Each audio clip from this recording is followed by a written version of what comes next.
ఓం సాయిరామ్ సమర్థ సద్గురు సాయినాథ్ మహారాజ్ కీ జై. మన సాయి బిడ్డలందరికీ నమస్కారం అండి. ఎలా ఉన్నారు? ఏం చేస్తున్నారు?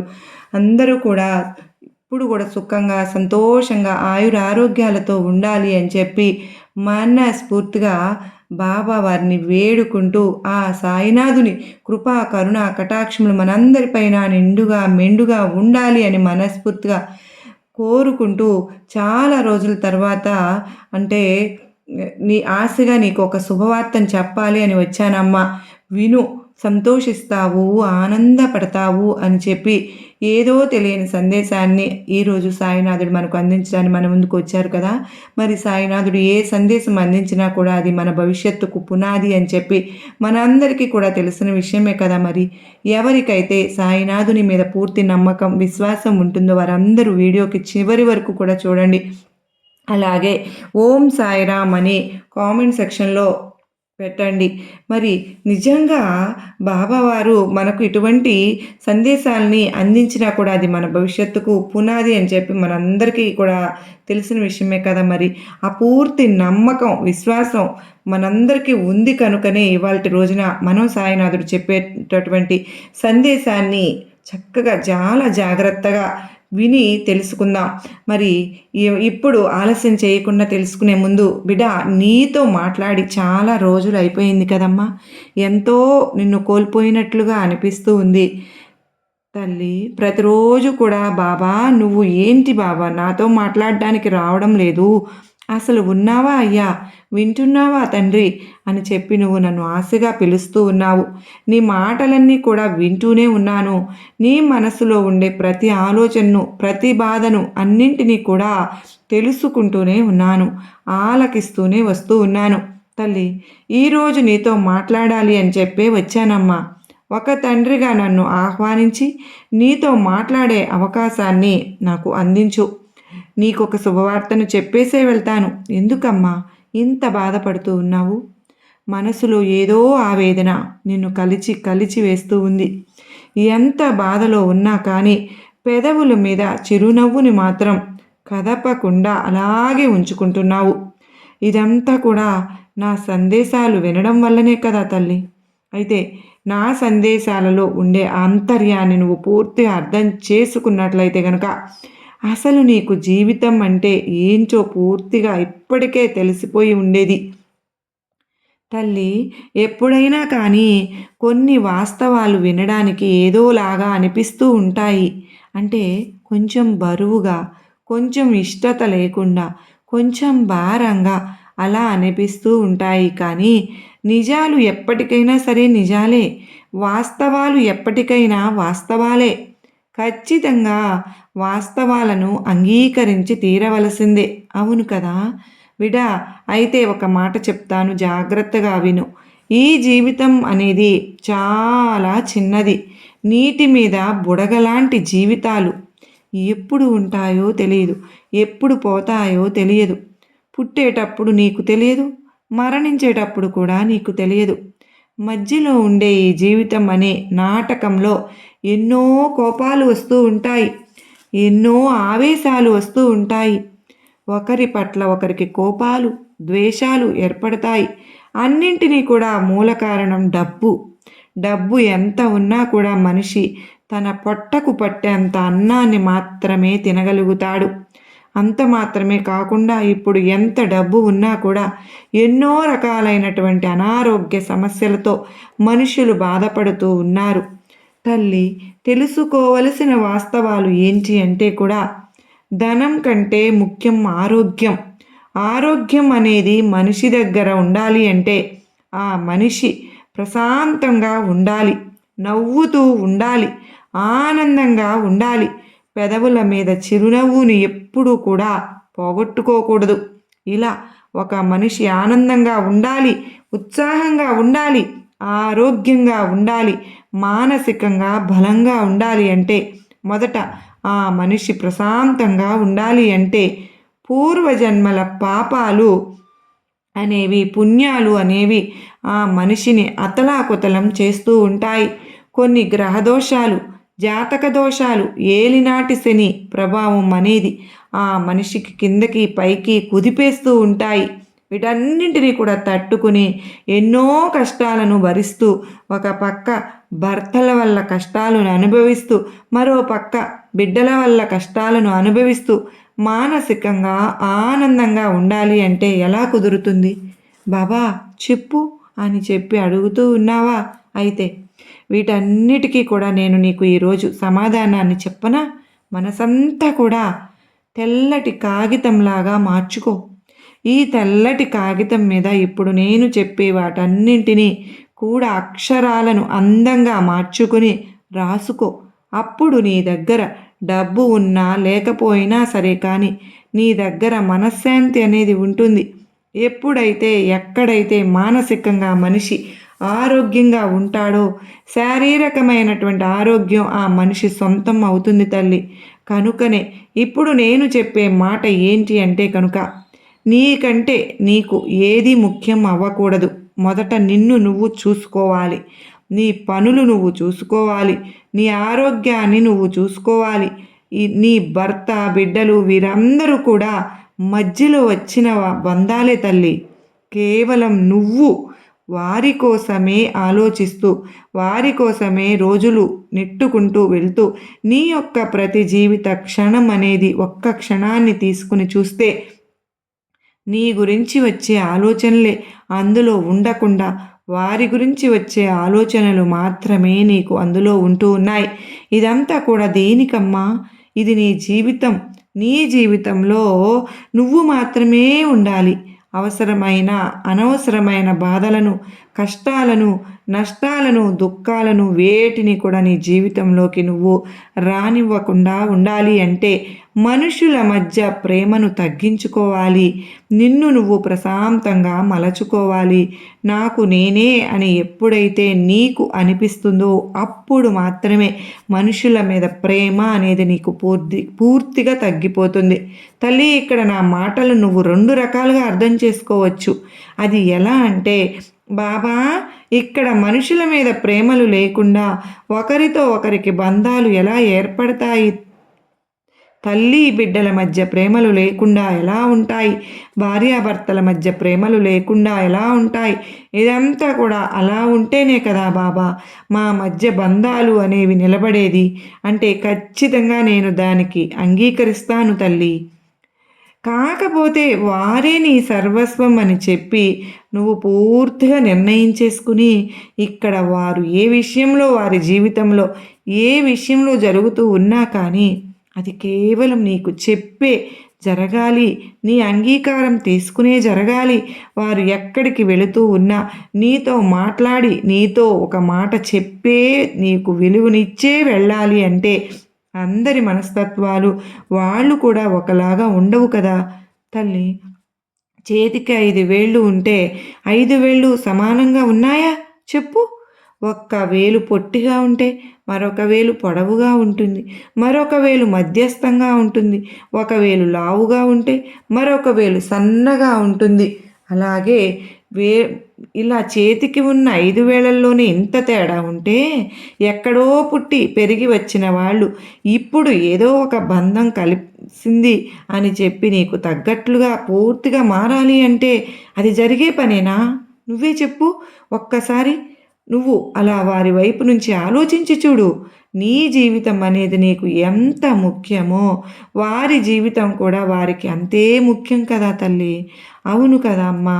ఇక్కడ నువ్వు పూర్తిగా గుర్తుంచుకోవలసిన కొన్ని ముఖ్యమైనటువంటి తెలివైన ఆలోచనలు ఏంటి అంటే, మొదట నిన్ను నువ్వు చూసుకుని నిన్ను నువ్వు ప్రేమించుకుని నీ గురించి నువ్వు ఆలోచించుకుని నీ ఆరోగ్యం పట్ల నువ్వు జాగ్రత్తను తీసుకుని నీ సంతోషాన్ని నువ్వు చూసుకుంటూ నీ వైపు నుంచి గనుక 100% ఓకే అనుకున్నప్పుడు అవతలి వారిని ప్రేమించు.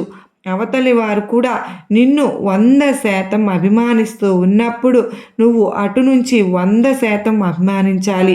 అవతలి వారు కూడా నిన్ను 100% నీ యొక్క మంచి చెడు నిజం అబద్ధం నీ జీవితంలో ఏమి జరుగుతుంది, నీ జీవితంలో ఏమి జరగడం లేదు, నువ్వు తిన్నావా పడుకున్నావా, లేచావా, ఆరోగ్యం ఎలా ఉంది, ఇవన్నీ కూడా నీ గురించి అవతలి వారు చూస్తూ ఉన్నప్పుడు మరి నువ్వు కూడా వారి జీవితాల్లో వీటన్నింటిని గురించి కూడా ఆలోచించు. అంతేకాని వారు అసలు నిన్ను పట్టించుకోకుండా నిన్ను తిన్నావా లేదా పడుకున్నావా ఇవేవి కూడా అడగకుండా అసలు నీ గురించి ఒక్కరు కూడా కొంచెం కూడా 100కి 10% కూడా నిన్ను పట్టించుకోనప్పుడు నువ్వు 100% వారి గురించి పట్టించుకోవడం అనేది ఎంతవరకు న్యాయం అవుతుంది? ఒక్కసారి ఆలోచించుకో తల్లి. మంచైనా చెడైనా అటూ ఉండాలి, ఇటూ ఉండాలి. అవసరాలకు మాత్రమే నిన్ను ఒక వస్తువులాగా వాడుకుని అవసరం తీరిపోయిన తరువాత నిన్ను పక్కన పడేసే వాళ్ళ గురించి ఎక్కువగా ఆలోచించకూడదు. వారు నీ అవసరానికి నిన్ను వాడుకుంటూ ఉన్నారు, నువ్వు వారి అవసరానికి వాడుకోవాలి. ఇక్కడ పాపాలు పుణ్యాలు అన్న విషయానికి వస్తే ఎవరి జీవితాలు వారు మోసం చేసుకోకుండా బ్రతికితే చాలు. నీలో ఉండే అంతరాత్మకు నువ్వు సంతోషాన్ని ఇవ్వాలి, ఆనందాన్ని ఇవ్వాలి, ఉల్లాసాన్ని ఇవ్వాలి, ఉత్సాహాన్ని ఇవ్వాలి, కాస్తంత చిరునవ్వుని మనస్ఫూర్తిగా అందించగలగాలి. నువ్వు నీ అంతరాత్మకు న్యాయం చేయనప్పుడు ఎదుటివారికి ఏమాత్రము న్యాయం చేయగలుగుతావో చెప్పు. ఒక్కసారి ఆలోచించుకో తల్లి. ఏమి జరిగినా కూడా మన మంచికే అని చెప్పి అనుకోవాలి. నీ భర్త నువ్వు చెప్పిన మాట వినడం లేదు, నిన్ను ఏది కూడా సంప్రదించడమే లేదు, ఏది కూడా తన జీవితంలో నీ ఇష్టానుసారం జరగడం లేదు అంటే ఇది నీ కర్మానుసారం అతని జీవితంలో నీ ఇష్టానుసారం జరగనప్పుడు నీ జీవితం నీ ఇష్టానుసారంగా నువ్వు నడుచుకునే శక్తి నీలో ఉన్నప్పుడు నీ జీవితాన్ని నిర్లక్ష్యం చేసుకుని అతని జీవితం వైపు నువ్వు ఇలా ఉండు అలా ఉండు అని చెప్పి ఆంక్షలు పెట్టవలసిన అవసరం లేదు అని నేను చెప్తున్నాను.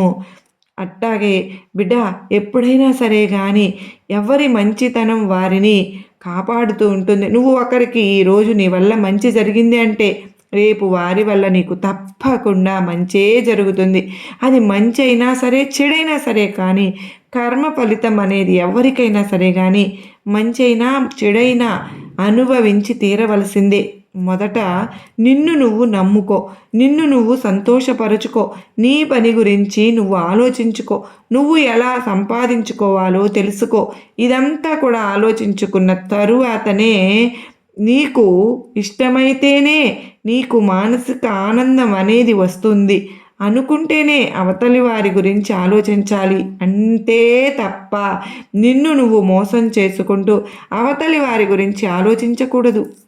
బిడా, నీకు ఇష్టం లేకుండా కూడా నీ మనసును కష్టపెట్టే హక్కు నీకు కూడా లేదు అన్న విషయాన్ని తెలుసుకోమ్మా. ఎప్పుడైనా సరే కానీ ఒక్క మాట చెప్తాను, వింటావా జాగ్రత్తగా? తల్లి, ఇప్పటి రోజుల్లో మనుషులు ఏ విధంగా ఉన్నారో తెలుసా? వారి యొక్క అవసరాల కోసం, వారి యొక్క పనుల కోసం, గడిపించుకోవడం కోసం కాళ్ళు పట్టుకుంటున్నారు.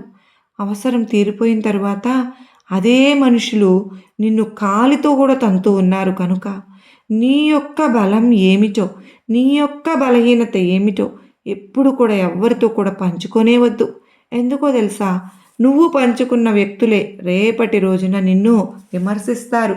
నువ్వు పంచుకున్న వ్యక్తులే రేపటి రోజున నిన్ను కాలి కింద పెట్టి నలపాలని కూడా చూస్తారు. కనుకనే ఎప్పుడైనా సరే కానీ నీ గురించి బలమైన బలహీనత అయినా నీలోనే పంచుకోవాలి. అంతేకాని ఎదుటి వారి నుంచి చెయ్యి చాపి ఏది కూడా ఆశించనంత వరకు నువ్వు మహారాజులాగా బ్రతికినట్లే లెక్క. ఎదుటి వారి కింద నువ్వు చెయ్యి చాపి ఏదైనా అడిగినప్పుడు నువ్వు వారి కింద లొంగినట్లే లెక్క.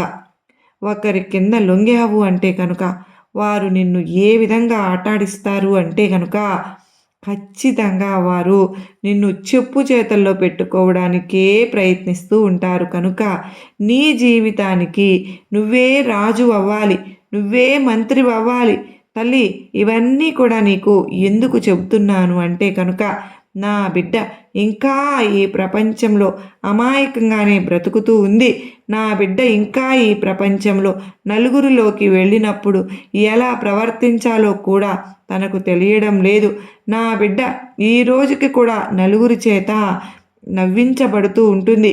నా బిడ్డ ఈ రోజుకు కూడా మంచికి చెడుకి తేడా అనేది తెలుసుకోలేకపోతుంది. అసలు జీవితం అంటే ఏంటో తను అర్థం చేసుకోలేకపోతుంది. నా బిడ్డ అందరూ కూడా తనలాగానే మంచిగా ఆలోచిస్తారు, తనలాగా మంచిగా ప్రవర్తిస్తారు అని చెప్పి అనుకుంటూ బ్రతుకుతూ ఉంది. కానీ ఇక్కడ అంతా కూడా వ్యతిరేకంగా జరుగుతూ ఉంటే నా బిడ్డ మనసుకు నొప్పిగా అనిపిస్తూ ఉంది. ఆ బాధపడుతూ ఉంటే ఒక తండ్రిగా నేను చూడలేకపోతున్నాను. అమ్మా, ఈ బాధ అనేది నా బిడ్డ మనస్సు నుంచి తీసివేయాలి అన్న ఉద్దేశంతోనే ఇవాల్టి రోజున నీతో మాట్లాడాలి అని చెప్పి వచ్చాను తల్లి.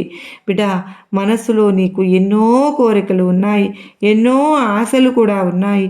ఆ కోరికలు, ఆశలు అన్నీ కూడా నీ జీవితంలో ఖచ్చితంగా నెరవేరుతాయి బిడ్డ. కనుక తొందరపడవద్దు. ప్రతిదానికి కూడా ఒక సమయం అనేది రావాలి కదా. ఈ సమయం వచ్చిన తరువాతనే వాటిని ఆపడం అనేది ఆ భగవంతుని తరం కూడా కాదు. కనుక సమయం వచ్చేంత వరకు కాస్తంత ఓర్పును పక్కన పెట్టి నలుగురితో మంచిగా ఉండు. నలుగురితో నవ్వుల పాలు అవ్వవద్దు. నిన్ను నువ్వు జాగ్రత్తగా చూసుకో. నీ గురించి నువ్వు ఆలోచించుకో. మొదట నిన్ను నువ్వు సంతోష పెట్టుకున్నప్పుడు మాత్రమే నీ చుట్టూ ఉండే నలుగురు సంతోషంగా ఉంటారు అన్న విషయాన్ని గ్రహించు. అప్పుడే నీకు అన్నీ కూడా అర్థమవుతాయి. తల్లి, నీకు చెప్పాలి అనుకుంటున్నటువంటి శుభవార్త ఇదేనమ్మా. నీ సంతోషాన్ని నీకు ఈరోజు అందిస్తూ ఉన్నాను. మనిషికి సంతోషం కంటే కూడా గొప్ప వరం ఏముంటుంది చెప్పు? ఏ మనిషి అయితే గనక మనస్ఫూర్తిగా సంతోషంగా ఉంటాడో ఆ మనిషి జీవితంలో సాధించలేనిదంటూ ఏది ఉండదు. ఆరోగ్యపరంగా అయినా సరే, డబ్బు పరంగా అయినా సరే. కానీ ఈ వాస్తవాన్ని గ్రహించినప్పుడే నిజమైన సంతోషాలు నీ జీవితంలో అడుగు పెడతాయి. నా తల్లి ఏది కోరినా జరగాలి. నా బిడ్డ ఏది అనుకున్నా సాధించాలి. నా బిడ్డకు ఎటువంటి చెడు శక్తులు వెంట పడి వేధించకూడదు. నా తల్లి సంతోషంగా ఆనందంగా ఉండాలి అనేదే కదా ఏ తండ్రి అయినా ఆశ, కోరిక అంటూ సాయినాథుడు మనకు ఎంతో చక్కటి సందేశాన్ని అందించారు కదండి. మరి ఈ సందేశంలో ఎంతో గొప్ప ఆంతర్యం ఉంది కదూ. మనందరికీ కూడా గొప్ప నమ్మకాన్ని, ధైర్యాన్ని కలిగించింది కదూ. నచ్చింది అనుకున్న ప్రతి ఒక్కరూ కూడా, అర్థమైంది అనుకున్న వారు చిన్న లైక్ అయితే ఇవ్వండి. మరికొంతమంది సాయి బిడ్డలకు వీడియో అనేది రీచ్ అవుతుంది. మొదటిసారి సాయిబాబా సన్నిధి ఛానల్లోకి వచ్చినట్లయితే మన ఛానల్ని సబ్స్క్రైబ్ చేసుకుని సపోర్ట్ అందించండి. మరో చక్కని సాయినాథుని సందేశం తెలుసుకునే వరకు మరి మీ అందరికీ కూడా మనందరి కుటుంబాల్లోనూ సుఖ సంతోషాలను, ఆయురారోగ్యాలను సాయినాథుడు కల్పించాలని మనస్ఫూర్తిగా నేను కూడా బాబావారిని వేడుకుంటూ ఉన్నానండి. బాబావారు మనందరికీ కూడా అష్టైశ్వర్యాలను, ఆయురారోగ్యాలను ప్రసాదించాలని మనస్ఫూర్తిగా బాబావారిని వేడుకుంటూ మరో చక్కని సాయినాథుని సందేశంతో మరలా కలుసుకుంటానండి. అంతవరకు అందరికీ నమస్కారం అండి. ఓం సాయిరామ్. సర్వే జనా సుఖినో భవంతు. లోకా సమస్త సుఖినో భవంతు.